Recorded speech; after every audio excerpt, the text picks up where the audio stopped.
Queridos, antes de você abrir a palavra do Senhor, no texto da nossa reflexão, que é 1 de Pedro, capítulo 3, versos 8 a 12, eu peço que você abra a palavra do Senhor no livro de Atos, por favor.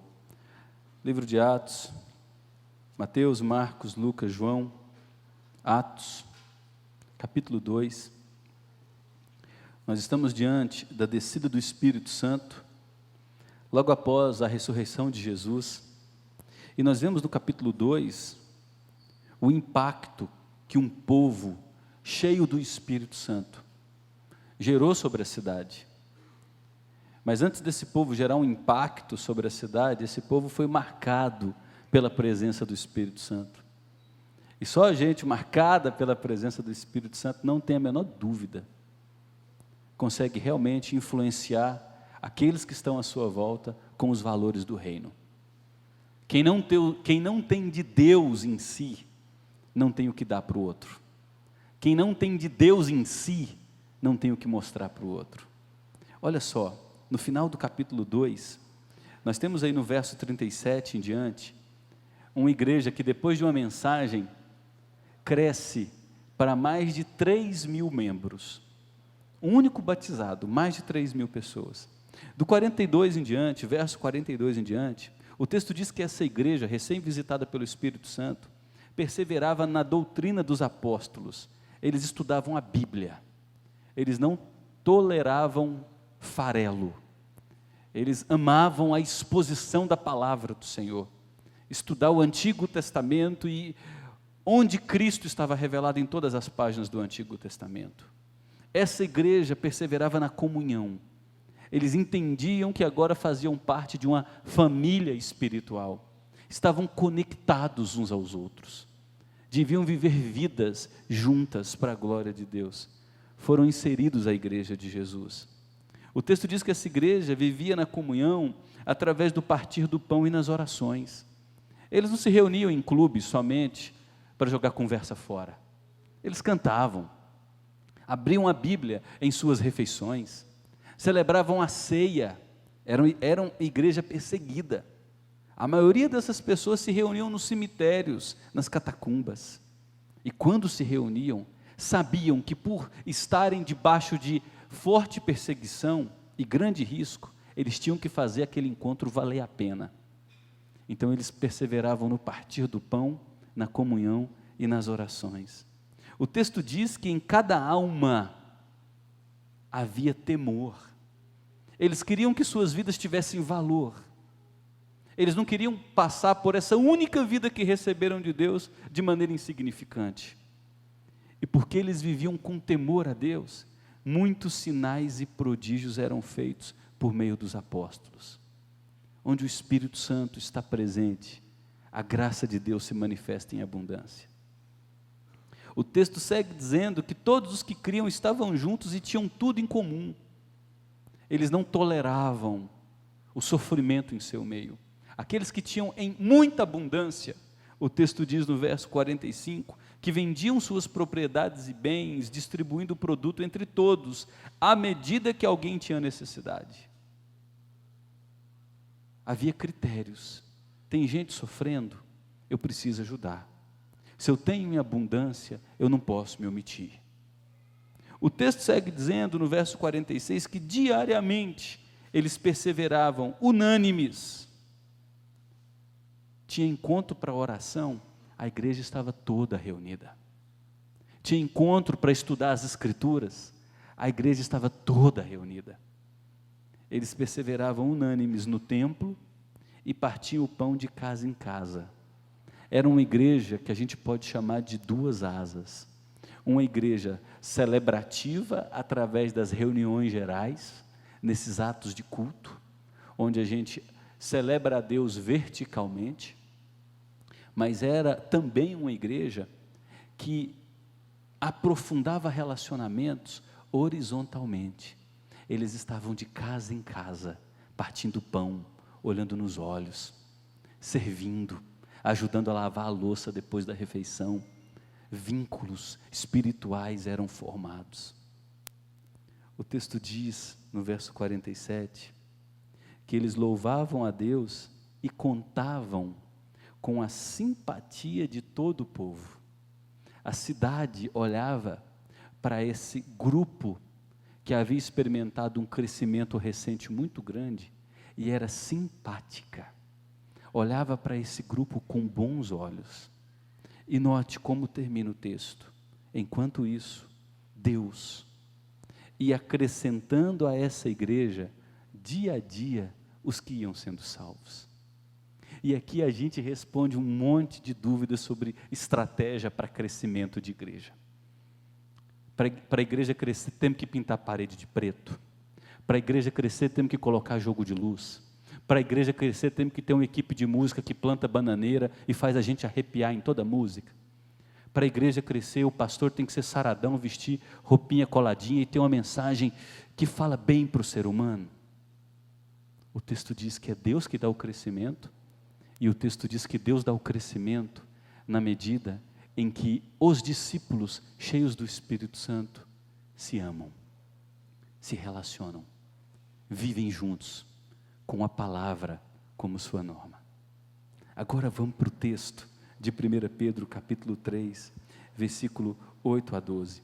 Por que eu pedi que lêssemos Atos 2? Porque eu creio que esse texto de Atos fundamenta 1 Pedro 3, 8 a 12, onde Pedro vai tratar dos relacionamentos entre os irmãos de fé. Como devem ser os relacionamentos entre o povo que é a igreja de Jesus. Se você voltar uma página antes do capítulo 3 e for para o capítulo 2 de 1 Pedro, você vai observar no verso 11 em diante, que Pedro faz um pedido a essa igreja. 1 Pedro 2, verso 11 em diante, ele diz: amados, eu peço a vocês como peregrinos e forasteiros que sois. Lembrem-se, vocês estão de passagem nesse mundo. Vocês são viajantes aqui. Vocês são cidadãos do reino superior. Eu peço que vocês se abstenham dessas paixões que estão na natureza caída de vocês. Porque essas paixões fazem guerra contra a alma de vocês. E tenham uma conduta exemplar no meio daqueles que não são cristãos. Para que quando eles os acusarem de malfeitores, observando as boas obras que vocês praticam, glorifiquem a Deus no dia da visitação. Pedro dá uma ordem a essa igreja e diz: vivam uma vida digna diante de Deus, uma vida exemplar, porque há muita gente olhando para vocês. Deus voltará para realizar o juízo final, e essas pessoas que olham para vocês o tempo todo, precisam glorificar a Deus através de suas vidas. Eles não podem acusar vocês de maneira verdadeira. São mentirosos. Não têm amor uns pelos outros. São falsos dos relacionamentos. São frios, apáticos.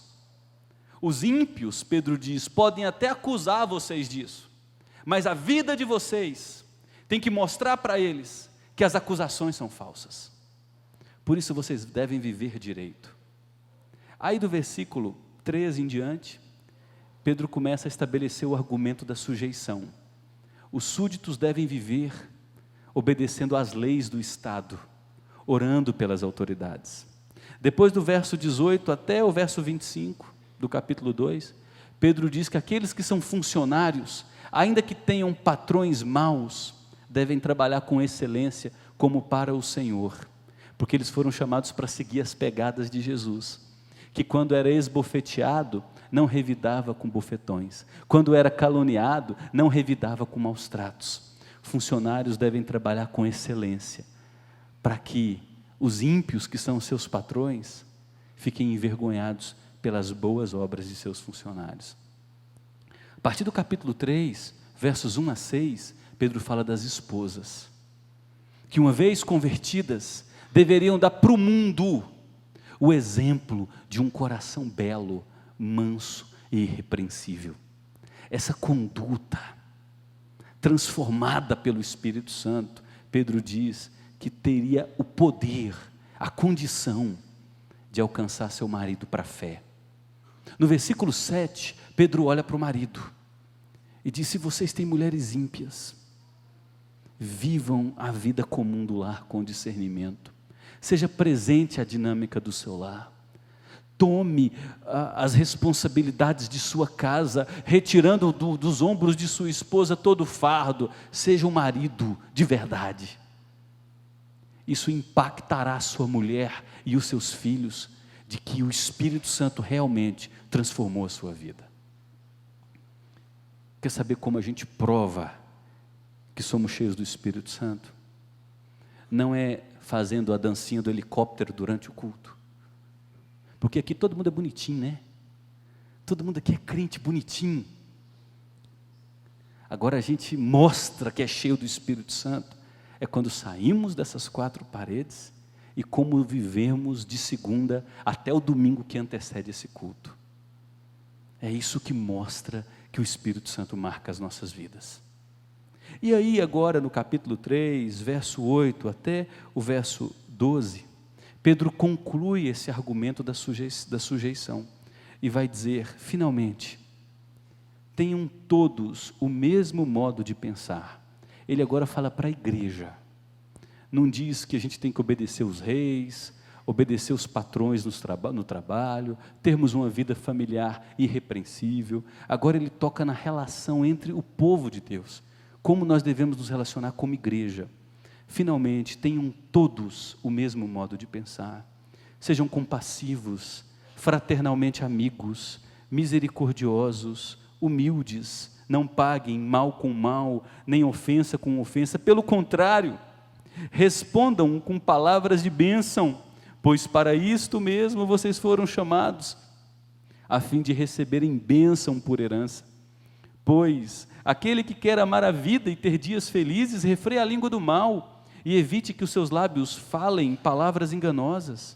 Afaste-se do mal e pratique o bem, busque a paz e empenhe-se por alcançá-la, porque os olhos do Senhor repousam sobre os justos, e os seus ouvidos estão abertos às suas súplicas, mas o rosto do Senhor está contra aqueles que praticam o mal. Esta é a palavra do Senhor.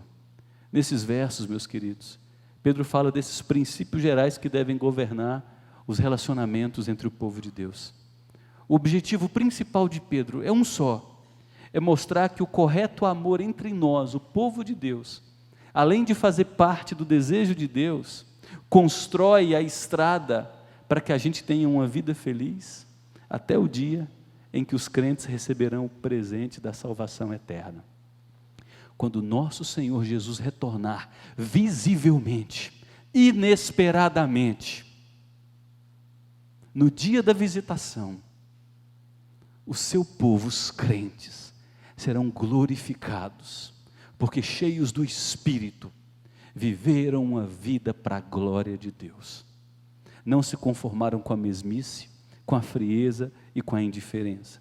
E Pedro traz para nós 5 princípios para a construção de bons relacionamentos. E preste atenção nisso, porque se a gente incorporar esses 5 princípios, não aqui na mente, mas além da mente, orar e nos empenhar para que eles desçam para o coração, nós nunca teremos problemas como igreja do Senhor. Os problemas de maledicência, de grupinhos de poder sendo formados, de indiferença, de apatia, de, parecendo criança, tem uns adultos crianças que ficam de mal um do outro, por conta de briguinha boba. Se a gente observar esses princípios, esses problemas nunca mais vão acontecer em nossa igreja, para a glória de Deus. O primeiro princípio que Pedro traz é: desenvolvam unidade de pensamento. Finalmente, sede todos de igual ânimo. Uma outra tradução diz: pensem todos a mesma coisa. Como assim, pastor? É impossível eu pensar igual a outra pessoa em todos os pontos. Pedro entende esse valor. Pedro sabe desse princípio. Nós somos diferentes. Em questões secundárias, como cor da parede, como horários, estratégias, nós vamos divergir. Mas naquilo que é prioritário, a essência do Evangelho, nós devemos ser unidos. A essência do Evangelho é: Deus nasceu de uma virgem, cresceu entre nós, foi tentado em todas as coisas à nossa semelhança, mas sem pecado. Tinha consciência de que veio para resgatar uma multidão de perdidos. Sobe até a cruz e morre. A morte não pôde vencê-lo, porque ele nunca cometeu pecado, e a morte só alcança quem peca. Ao terceiro dia ele ressuscita dentre os mortos. 40 dias depois ele sobe até os céus, se assenta à direita de Deus, governa em glória, recebe todo o poder, toda a honra, toda a adoração, governa o mundo, o cosmos, e garante que retornará. Aqueles que estiverem mortos serão ressuscitados, de corpo mortal para corpo imortal, de corpo que perece para corpo imperecível. Quem estiver vivo na ocasião de sua vinda será transformado num abrir e fechar de olhos, e Jesus Cristo estabelecerá para todo sempre o seu reino, onde haverá duas impossibilidades: não conseguiremos mais pecar, será impossível pecar, e não haverá mais morte, porque a vida plena, infinita, eterna e gloriosa foi estabelecida. E como igreja do Senhor, alinhados nessa verdade das boas novas, de que um justo morreu pelos injustos, nós agora vivemos juntos e empenhamos nossa energia física, emocional, financeira, nossos projetos, para fazer o nome de Deus conhecido e para vivermos minimamente em harmonia com a sua palavra. Essa é a essência. Cor de parede, dia de programação, se pastor usa terno ou não, a gente vai divergir. Se é pecado ter bateria, vocês sabiam que nesse momento tem outras igrejas presbiterianas, aqui em Anápolis, que não tem bateria, porque eles acham que é um absurdo. Outras igrejas dizem que não pode bater palma, que é um absurdo. A gente aqui aplaude, para a glória de Deus. Para alguns desses irmãos é um escândalo isso. São divergências em questões secundárias, mas naquilo que é essencial, nós precisamos estar alinhados e lutar. Lembre-se sempre, todos nós estamos do mesmo lado da batalha. É a batalha pela fé evangélica. O outro irmão não é meu inimigo porque ele pensa diferente. O outro irmão não é meu inimigo porque ele está num grau de maturidade bem distinto do meu. Nós estamos no mesmo time, lutamos pela mesma fé, sonhamos com o nome de Deus sendo expandido por essa cidade e mundo como o mesmo povo. Esse é o primeiro princípio de relacionamento: unidade de pensamento. Ele tem uma mente antiquada. Meu querido, para as pessoas que hoje têm 65, 70, 80 anos, o que a igreja no Brasil se tornou é um absurdo. Quem tem 65 anos para cima, cresceu numa geração onde era pecado ter bateria, ter guitarra na igreja, ter teclado. Era um órgãozinho cantando os hinos tradicionais. Era inconcebível um pastor não estar de terno e gravata. Aí hoje, vê a igreja com fumaça, na hora do culto, gente fazendo trenzinho em muitos lugares. É impossível a gente harmonizar todas essas questões. E é importante a gente se lembrar, naquilo que é essencial, unidos. No que é secundário, a gente vai divergir, em muitos pontos, mas nunca será pessoal. Nunca pode ferir o meu coração a ponto de gerar amargura o fato do outro pensar diferente.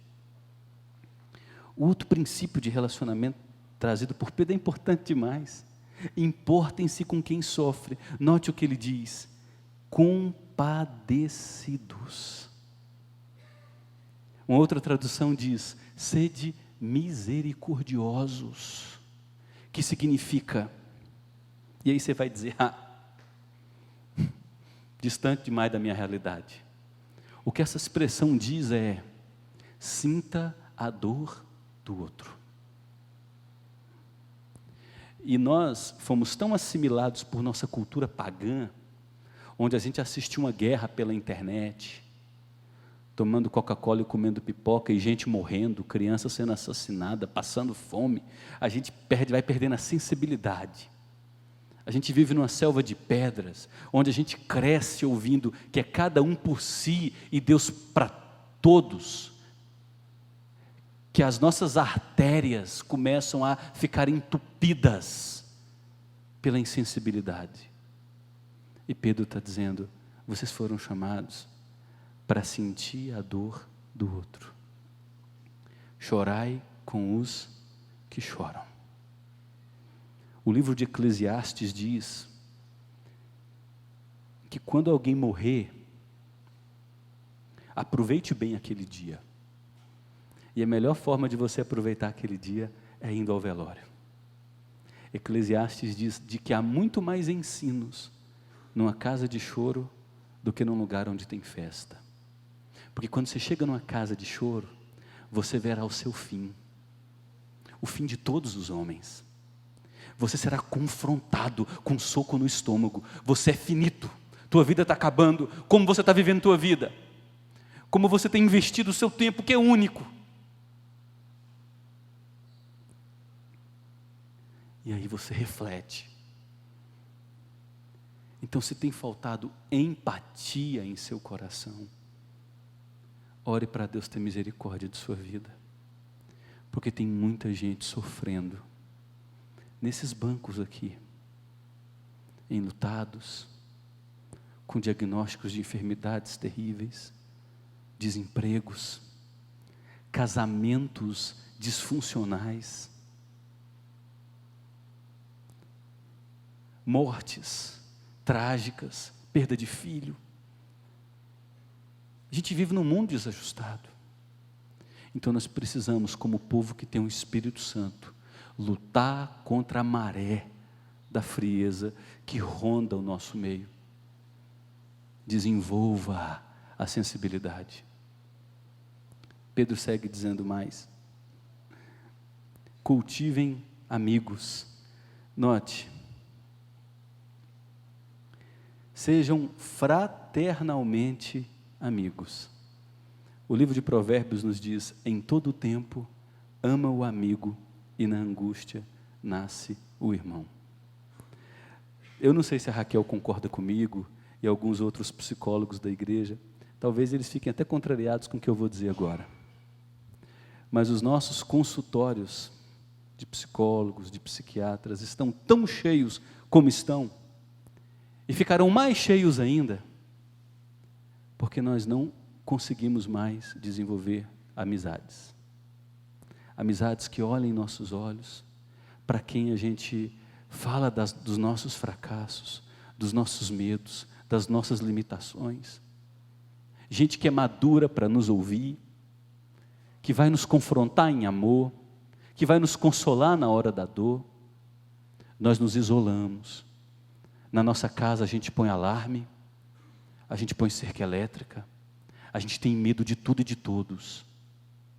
Outros têm experiências frustrantes nas amizades, foram traídos, e aí se fecharam, não confiam mais em ninguém. E aí são amigos de todos na internet, tem milhares de conhecidos, mas não tem uma pessoa para quem abrir o coração. O ano passado foi moda, suicídio de pastor no Brasil. E essa é uma raça de pessoas muito vulnerável à depressão e ao suicídio. Não é verdade, pastor Neilo?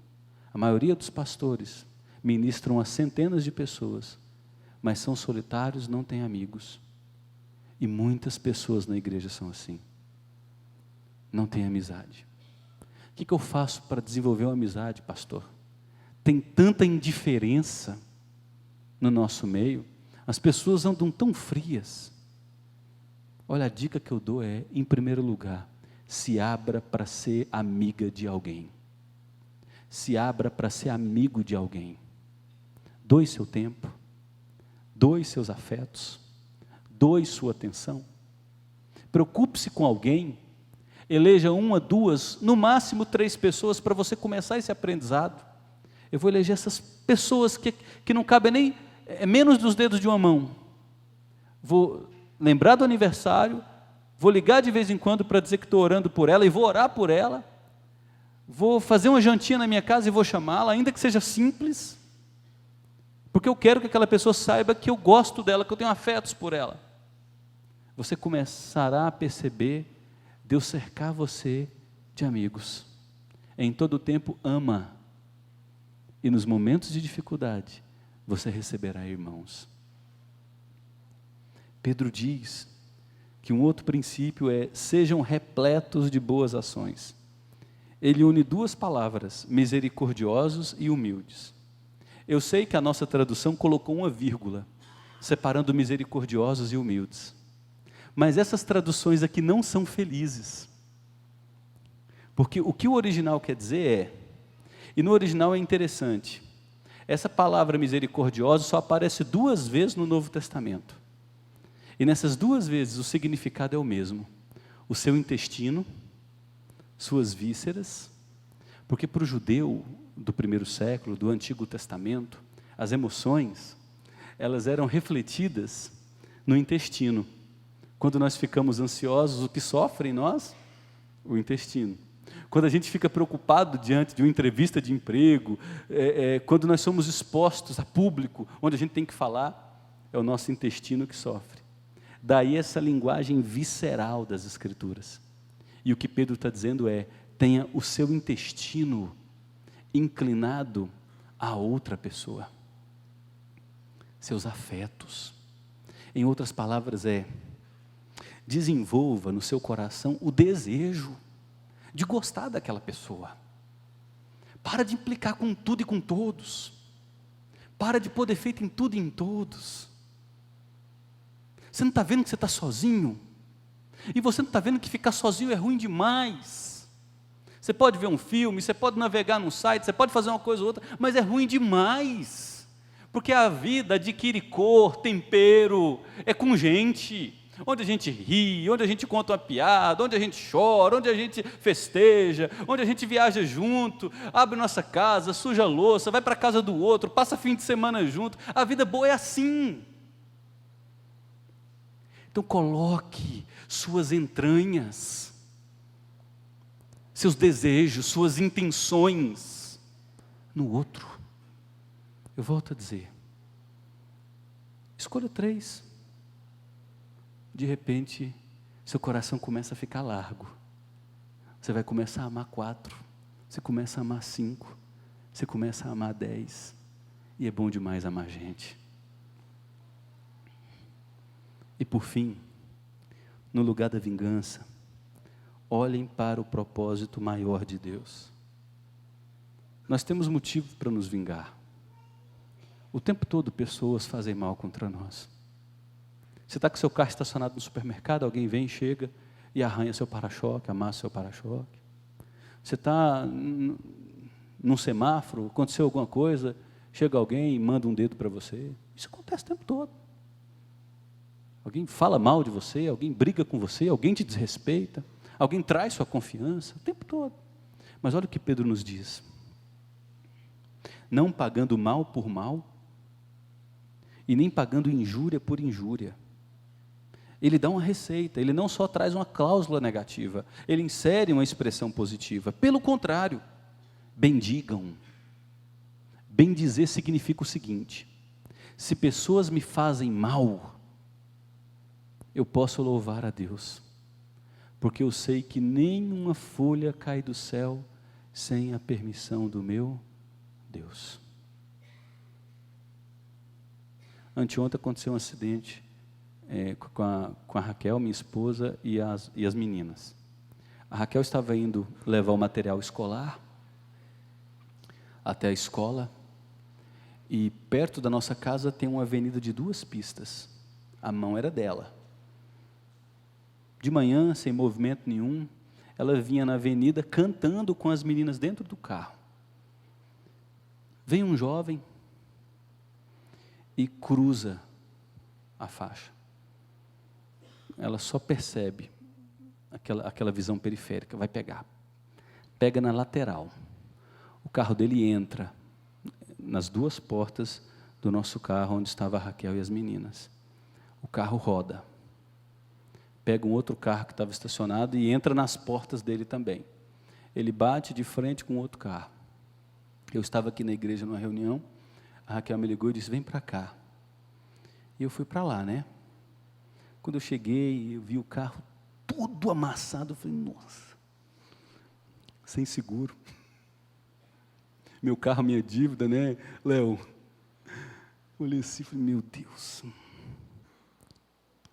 Liguei para o Alessandro, que o Alessandro mexe com seguro, e falei, Alessandro, eu não sei das burocracias, o que tem que fazer, quem tem que chamar, dá um suporte aqui. E o Alessandro tem um coração maior que ele. Na hora o Alessandro foi lá dar suporte, mas assim que eu desci do carro, eu olhei aquele jovem, um menino. E eu olhei as minhas meninas lá pulando, né? Ela estava na esquina, desobedecendo a Raquel já, querendo atravessar a rua, estava chovendo e tudo. Eu falei, graças a Deus. Graças a Deus. Louvado seja Deus. Sabe-se lá do que Deus nos livrou, se não tivesse acontecido esse incidente aqui agora. A providência de Deus. Meu papel foi o mínimo.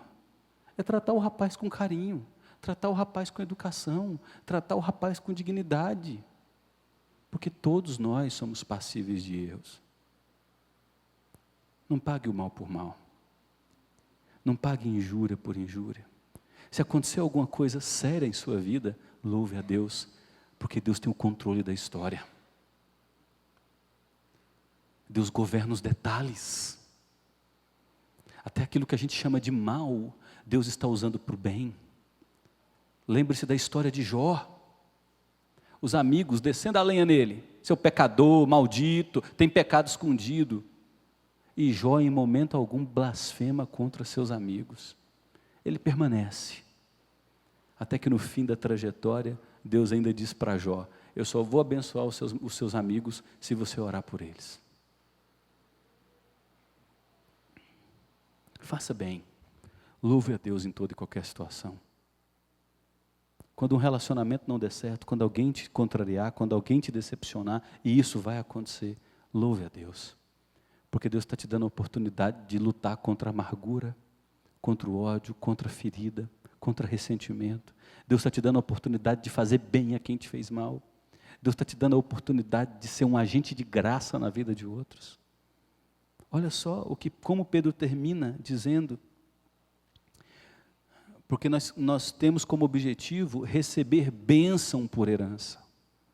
Quando a gente vive desse jeito nos relacionamentos, nós recebemos bênção por herança. Que bênçãos são essas? Pedro explica no versículo 10 em diante, trazendo para nós o Salmo 34, versos 12 a 16. Pois quem quer amar a vida e ver dias felizes, refreie a língua do mal e evite que os seus lábios falem dolosamente. Aparte-se do mal, pratique o que é bom, busque a paz e lute por alcançar a paz, porque os olhos do Senhor estão sobre os justos. Os olhos de Deus repousam, os olhos de Deus estão descansados sobre o seu povo continuamente. Deus observa, Deus vê, Deus está conosco. E Ele deseja dar-nos vida abundante, vida próspera. Então, fale o que é bom.